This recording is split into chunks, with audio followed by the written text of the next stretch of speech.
We provide you the platform to turn your dreams into reality. Give wings to your aspirations with KR Mangalam University. PM Modi इन दिनों 3 देशों की यात्रा पर हैं, जिसमें साइप्रस, कनाडा और क्रोएशिया शामिल है। यह यात्रा भारत के आतंकवाद विरोधी प्रयासों के लिए वैश्विक समर्थन जुटाने और अंतर्राष्ट्रीय मसलों पर बातचीत करने के उद्देश्य से की जा रही है। इस यात्रा के दौरान पीएम मोदी का कनाडा में G7 शिखर सम्मेलन में हिस्सा लेना भी बेहद महत्वपूर्ण है। इस समिट में अमेरिकी राष्ट्रपति डोनाल्ड ट्रंप और इटली की प्रधानमंत्री जॉर्जिया मेलोनी से पीएम मोदी की मुलाकात की संभावनाएं हैं। हालांकि अभी तक इसकी कोई औपचारिक पुष्टि नहीं हो पाई है। पीएम मोदी ने कहा है कि इस G7 सम्मेलन में वैश्विक मुद्दों और ग्लोबल साउथ की प्राथमिकताओं पर विचार का आदान प्रदान होगा। वह सहयोगी देशों के नेताओं से बातचीत करने के लिए बेहद उत्सुक हैं।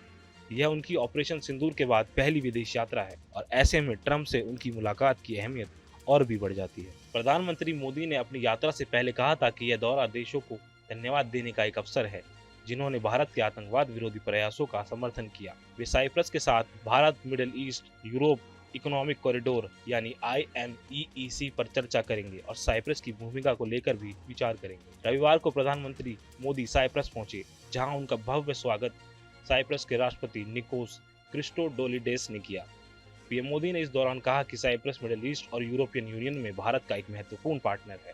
सोमवार को दोनों नेताओं के बीच औपचारिक बातचीत हुई, जिसमें व्यापार, निवेश, सुरक्षा, तकनीक और लोगों के बीच आदान प्रदान को बढ़ावा देने पर चर्चा की गई। इसके साथ ही दोनों नेताओं के बीच IMEEC में साइप्रस की भूमिका पर भी चर्चा हुई।